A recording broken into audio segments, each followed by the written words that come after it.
Em nome do Pai que me criou, do Filho que me resgatou e do Espírito Santo que me santificou, divina vontade, reina na minha vontade. Ó minha mãe, eu te amo, tu me amas, dá-me boi da divina vontade para minha alma. Me abençoa, Mãe, para que todas as minhas ações sejam feitas diante de vossos olhos maternais. Vinde, Espírito Santo, vinde por meio da poderosa intercessão do Imaculado Coração de Maria, vossa amadíssima esposa e nossa mãe. Amém. Vem, divina vontade, nesta ação que estou a fazer e em todas as ações que farei durante esse dia. Amém. Fiat. Livro do Céu, volume 3, capítulos 90 a 92. No 90, 2 de julho de 1900. Com seus sofrimentos, Luísa evita um castigo. Continuo sendo amarga e afligida, como uma tola. Esta manhã não tinha vindo Jesus, mas veio o confessor e pôs a intenção da crucificação. Mas o bendito Jesus não compadecia, e depois de lhe ter rogado que se dignasse fazer-me obedecer, assim que se fez ver, me disse: Que queres? Porque me querem fazer violência à força, uma vez que é necessário castigar os povos? E eu: Senhor, não sou eu, é a obediência que o quer. E ele: Se é a obediência, está bem. Quero participar de minha crucificação e ao mesmo tempo quero confortar-me um pouco. Enquanto dizia isto, tive a participação das dores da cruz, e enquanto eu sofria, Jesus pôs-se ao meu lado e parecia que se consolava um pouco. Agora, enquanto me encontrava nesta posição junto com ele, me fez ver no ar que, por uma parte, vinha uma nuvem negra, que ao só vê-la dava terror e espanto, e todos diziam: Desta vez morreremos. Enquanto todos estavam aterrorizados, levantou-se no meio de Jesus e eu uma cruz resplandecente que, pondo-se contra aquela borrasca, a pôs em fuga em grande parte, tanto que parecia que as pessoas se acalmavam. Não sei dizer certamente, mas me parece que era um furacão acompanhado de raios e de granizadas tão fortes que tinha força para arrancar as construções. E a cruz que a pôs em fuga, em grande parte, me parecia que era meu pequeno sofrer, que Jesus me participou. Seja bendito o Senhor e tudo seja para a sua glória e honra. Então, assim, é aquela continuação das lamentações e dos sofrimentos. Ela faz as lamentações e ali o confessor tinha vindo de manhã, porque ele sempre vinha de manhã para tirar ela do estado de petrificação e celebrava a missa, ela recebia a Eucaristia. E, e então, quando ele veio depois disso, e nesse momento que eu conto, nesse dia, o confessor havia dado para ela a obediência de sofrer, para que ela fosse crucificada. Então, ele dá obediência porque ele trabalhava nela como ela era uma vítima acompanhada dessa forma. Então, o confessor dava essa obediência para ela, porque os sofrimentos que ela sofresse amenizaria os castigos na terra, nas localidades, nas pessoas, nas almas.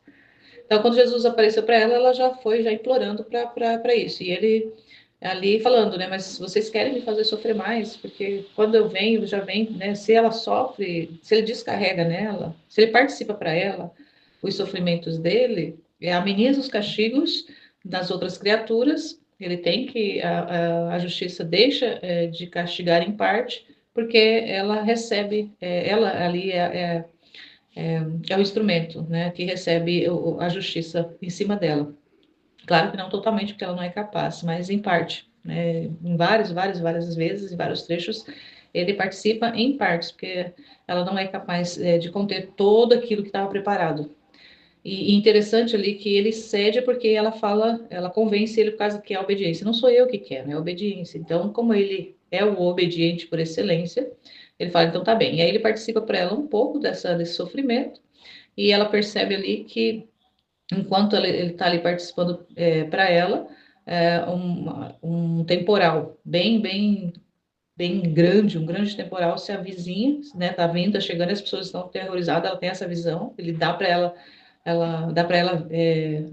a visualização disso, que está para acontecer, e aí, como ele participa para ela, pela obediência, ela recebe ali as dores da crucificação, ele fica aplacado e ele aceita também, porque ele se aplaca um pouco, Então, entre os dois, interessante, ali entre os dois surge ali uma cruz luminosa, por causa dessa união, de Jesus com a alma vítima, do sofrimento dela, participado dele, ele participa para ela. Então, surge aquela cruz entre os dois, luminosa, que é o que faz com que esse castigo que estava ali para acontecer esse temporal, né, que ela fala que acha que até que seria um furacão com granizo e tudo mais, dar uma amenizada, porque essa cruz faz com que essa negritude toda dessas nuvens, elas se acalmem, né? Não, ela não exclui totalmente, mas ameniza.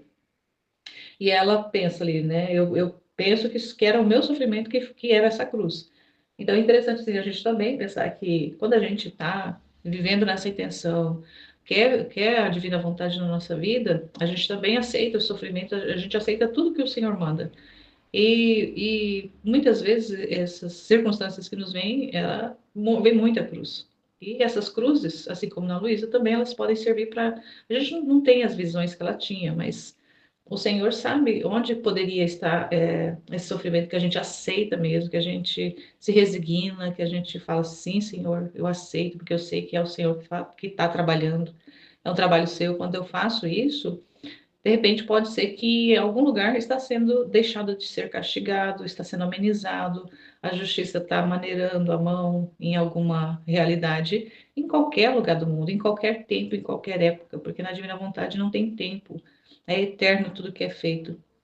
Então, olha que importante essa união das vontades, no sofrimento, essa união das vontades no sofrimento faz com que essa cruz luminosa surja ali dessa união para poder aplacar a justiça e amenizar. É tanta coisa por aí afora, até mesmo na gente. Mas é importante saber que a nossa correspondência é dentro daquilo que Deus quer, não o que a gente quer. E a Luísa ali não era o que ela queria. Ela queria fazer a vontade de Deus. E a vontade de Deus através do sacerdote era a crucificação. Então, aí acontece. Então, a gente ainda vai ver muito isso nesses primeiros volumes. No capítulo 91, que é no outro dia, 3 de julho de 1900, castigos com enfermidades contagiosas. Aí vai outro tipo de castigo, continua nessa mesma pegada. Esta manhã, tendo recebido a comunhão, assim que vi o meu adorável Jesus, disse-lhe: Meu amado Senhor, como é que mandas tantos castigos? Por que desta vez você não quer a nenhum custo aplacar-se? Parece-me que todos os meios são inúteis, nem rogar, nem dizer, Senhor, derrama em mim tuas amarguras. Porém, não foi teu costume agir deste modo. Enquanto dizia isto, Jesus bendito, interrompendo o meu falar, respondeu: No entanto, minha filha, os castigos que estou mandando não são nada ainda em comparação com aqueles que estão preparados. A gente já viu isso agora recentemente, num trecho essa semana. Por isso, não queiras afligir-te por isso, porque não são matéria de grande aflição. Então, o que vai acontecer agora não é, ainda é uma preparação, no trecho que a gente viu segunda-feira, é uma preparação. Os castigos presentes são preparações, são apenas uma preparação para o que tem por vir ainda. Como nós sabemos também que para que o reino da divina vontade aconteça plenamente na Terra, será necessária a purificação da Terra. Então, a purificação acontece como? Com o sofrimento, com o flagelo, com justiça. Então, fica tranquila, porque não se aflija por enquanto. Ele fala para o Luiz e fala para a gente também, né? Embora a gente está vendo aí muita coisa acontecer. Mas a gente sabe que é Deus que está no comando e no controle, então isso acalma o nosso coração. Enquanto dizia isso, diante de mim via muitas pessoas infectadas com enfermidades contagiosas, que morriam por elas. Então, presa de espanto, lhe disse: Ah, Senhor, isso também é necessário? O que você faz? O que você faz? Se você quiser fazer isso, me tire desta terra, pois não resiste o ânimo ver espetáculos tão funestos. E ele disse, e além disso, quem poderá resistir continuar neste estado em que me puseste, de que não vens, ou vens como sombra, e não só isso, senão que me deixas atordoada, adormecida, que não me fazes entender mais nada. No entanto, disseste-me que me deixarias assim até que, de algum modo, desabafasse a tua ira. Agora queres acrescentar furor a furor. Parece que não terminarás por agora. Assim que pobre de mim, quem me dará força para estar neste estado? Quem poderá resistir? Enquanto desafogava minha aflição, Jesus, compadecendo, me disse: Minha filha, não temas de teu estado de adormecimento Isto diz que assim como eu estou com as pessoas, como se dormisse, como se não as ouvisse e visse, assim te pus no mesmo estado. Caso contrário, se você não gosta, eu disse-lhe da outra vez, você quer ser suspensa do status de vítima? E eu, Senhor, a obediência não quer que aceite a suspensão. E ele, e bem, que queres de mim? Fica quieta e obedece. Quem pode dizer o que sofri? E não só isto, mas me parece que ficaram tão adormecidas minhas potências internas que vivo como se não vivesse. Ah, Senhor, tenha piedade de mim. Não me deixe em abandono, em um estado tão lamentável e doloroso. Então, aqui é a continuação, né, do dia anterior, castigos que estão vindo, agora nesse momento, doenças contagiosas, e ela sempre ali na intercessão, querendo que Jesus, porque ela está num estado de adormecimento. Então, quando ela está nesse estado de adormecimento, ela está sem sofrer. E enquanto ela está sem sofrer, Jesus está castigando. Então, essa luta dela com ele. Mas a gente percebe nos volumes iniciais que ela pensa muito na realidade dela, né? Mas é complicado, né? A gente vai lendo, vai compreendendo algumas coisas, mas é, aceitando, porque nós, seres humanos, a Luísa também não era diferente, porque ela também, assim como nós nascemos, somos filhos de Adão, pecado, né? Nascemos no pecado, nós fomos gerados no pecado. E temos as debilidades naturais dessa realidade. Embora o batismo retire de nós o pecado original, só que as debilidades elas continuam. Retira de nós o veneno, mas os efeitos desse veneno, eles continuam na nossa natureza. Nossa natureza é débil, a nossa natureza é fraca, a nossa natureza ali quer o sofrimento, mas não quer o sofrimento. Então, assim, ao tempo que ela quer sofrer, ela não quer que as pessoas sofram. E ela não quer que Jesus sofre, mas aí se ela sofre, Jesus sofre também. Se Jesus está castigando, ele sofre. Se Jesus deixa de castigar e coloca nela, participa para ela as penas, ele sofre também. Então, o sofrimento de Jesus é importante a gente compreender quando a gente pensa, né? Jesus, ele já ressuscitou, ele está no céu. Jesus não sofre mais. Jesus não, que algumas pessoas defendem assim que Jesus não, que Deus não sofre. E realmente Deus não sofre. No céu não há sofrimento, e Deus está no céu. Mas Jesus, ele assumiu a natureza humana. E mesmo ressuscitado, ele ressuscitou com essa natureza. Ele ressuscitou com a natureza humana. E ele está no céu, sim, glorioso, e lá no céu ele não tem dor, não tem sofrimento. Lá ele está glorioso, imperando glorioso, pleno, totalmente pleno, reinando soberanamente. Mas a terra ainda existe, o tempo ainda está acontecendo, a vida na Terra ainda está acontecendo. E Jesus, ele falou para os seus discípulos que ele permaneceria com eles, ou seja, conosco, até o fim dos tempos, até o final ele permaneceria conosco. Então, ele está no meio de nós, nós rezamos isso. O Senhor esteja convosco, ele está no meio de nós. Então, Jesus está no meio de nós porque misticamente ele é a cabeça da igreja. Então, nós todos seres humanos estamos em Jesus, querendo ou não querendo, estamos nele. Ele é a cabeça e nós somos os membros dessa cabeça, nós somos partes deste corpo. Mesmo aqueles que não estão na igreja, a igreja, na verdade, é a parte visível, é a parte visível de Deus. Olha que mistério maravilhoso, e que para nós, a igreja é a manifestação visível de Deus, porque é o corpo místico de Jesus, da sua humanidade, esse corpo místico dele. E aqueles que não estão diretamente vinculados à igreja pelo batismo, pela comunhão com a igreja, eles estão indiretamente, mas estão todos, porque ele veio para todos, ele não veio apenas para uma determinada. Inicialmente, ele teria que vir para o povo eleito, né, para Israel. Como Israel rejeitou, ele foi nos dado, mas desde o princípio o Senhor ele é para todos, porque ele é o Pai de todos, ele é o Criador de todos. Deus é o Criador de todas as criaturas humanas, inclusive, todos os seres humanos. Então não existe ninguém que está fora de Deus.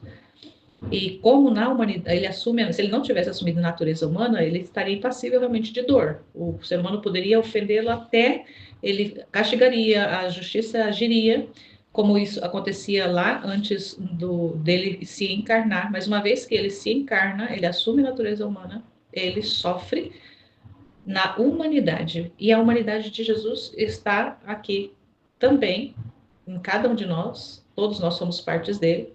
Ele está na igreja como esse corpo místico, como essa instituição que representa Deus aqui, que representa essa a realidade da divindade na Terra.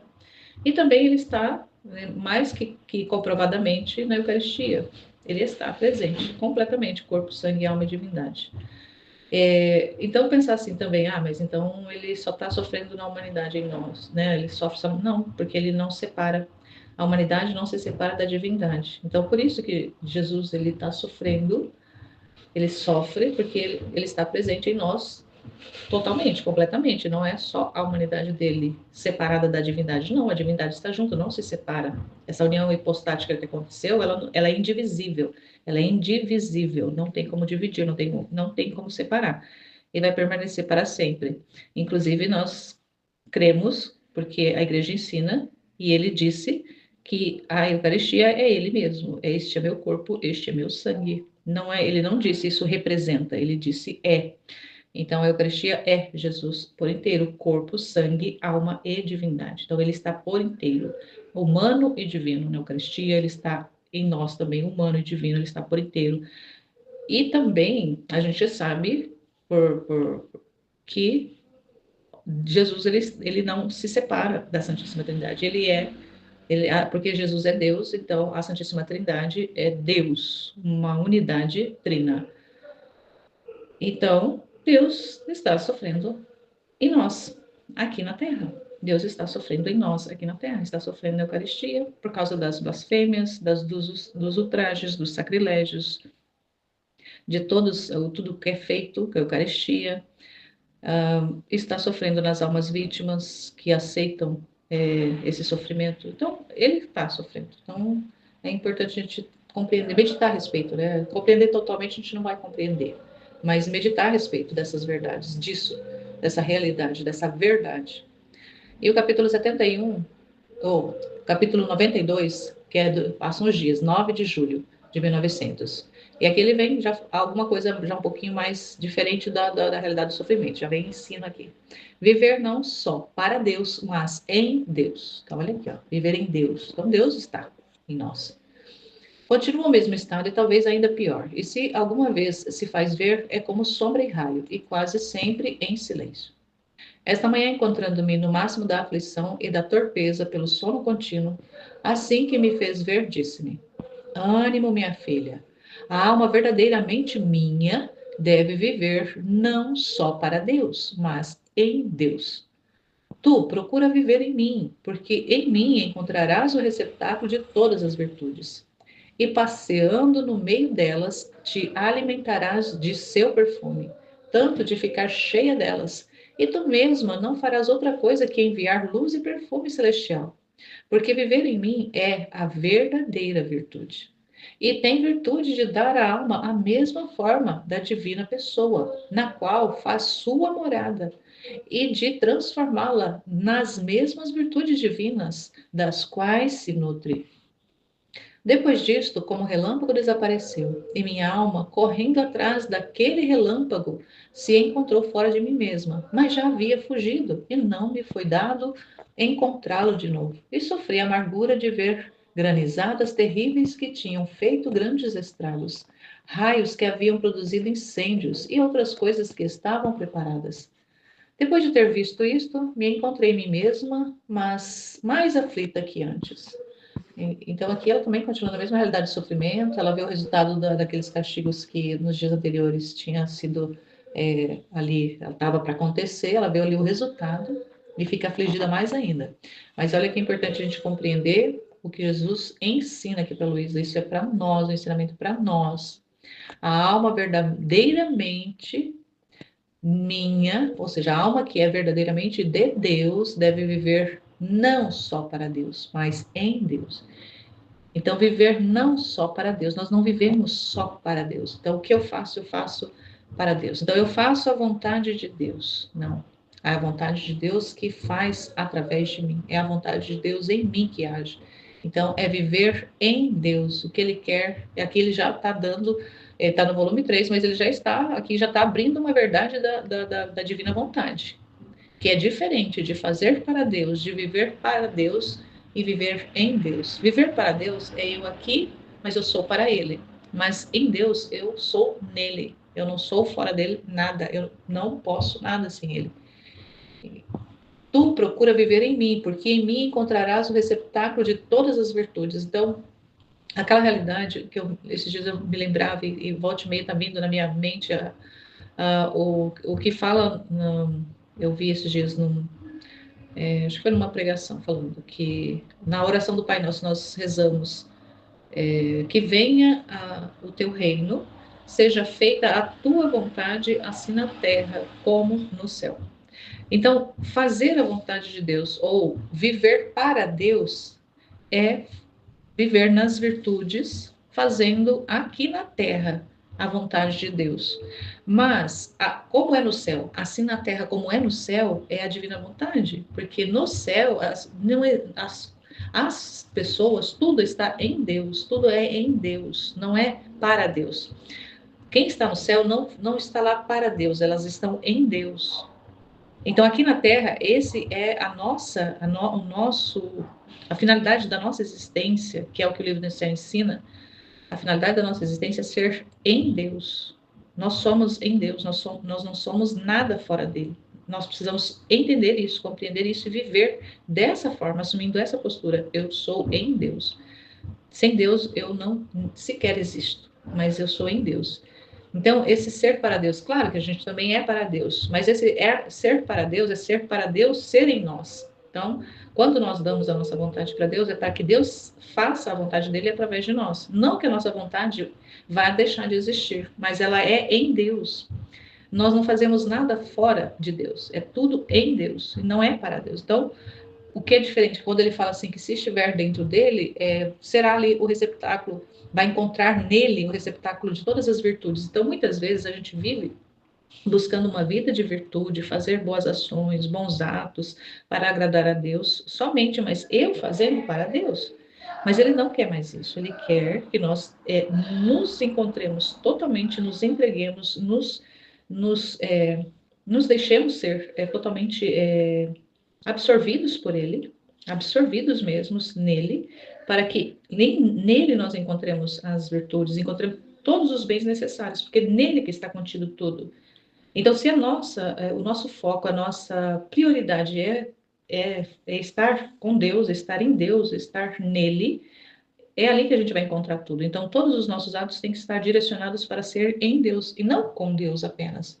Mas enquanto isso não acontece, a gente vai caminhando nessa intermitência, de às vezes a gente está com Deus, às vezes a gente está para Deus, fazendo para Deus, mas a gente se encaminha na intenção para viver essa unidade de estar nele permanentemente, não viver em intervalos, em intermitência, em estar agora, daqui a pouco já não está mais, mas a gente tem a intenção de caminhar nessa fusão definitiva, que vai se concluir, vai sim ser plenificado no céu. Claro que a gente sabe disso, que não é plenitude aqui na Terra, mas já é uma vida de céu na Terra, essa fusão com Deus. Essa é a proposta. E a gente vai compreendendo aos poucos, e as informações vão também se abrindo para nós aos poucos. Então é importante a gente entender isso, que a gente precisa assumir essa postura de ir observando esse movimento interior de fazer em Deus as coisas, não para simplesmente fazer para Deus, mas em Deus. Então, muitas vezes, quando a gente está fazendo em Deus, a gente não está observando como que a gente está fazendo, se está fazendo bonitinho, perfeitinho.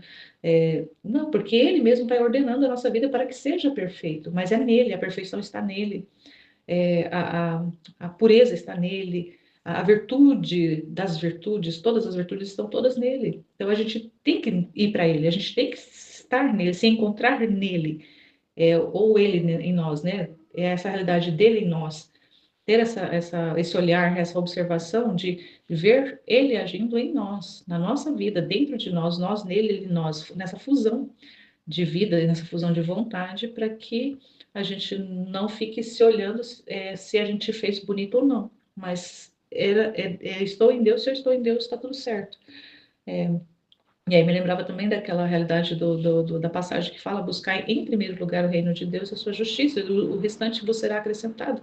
Então é isso, buscar essa vida com Deus, em Deus, e não para Deus. Porque se a gente está em Deus, tudo é acrescentado, tudo é normalizado, tudo é ordenado, e as coisas assumem o posto para o qual estão predispostas, estão projetadas, cada coisa no seu lugar, na ordem, e aí, dessa forma que a gente corresponde, que a gente corresponde à finalidade para a qual nós fomos feitos, porque nós fomos feitos para estarmos em Deus, e não apenas para sermos para Deus. Claro que é para sermos para Deus, mas mais ainda perfeitamente sermos em Deus, como é no céu. Ainda já é possível ser também aqui na Terra. A gente precisa crer nisso, porque Jesus revela isso nesses escritos. Amém, Fiat?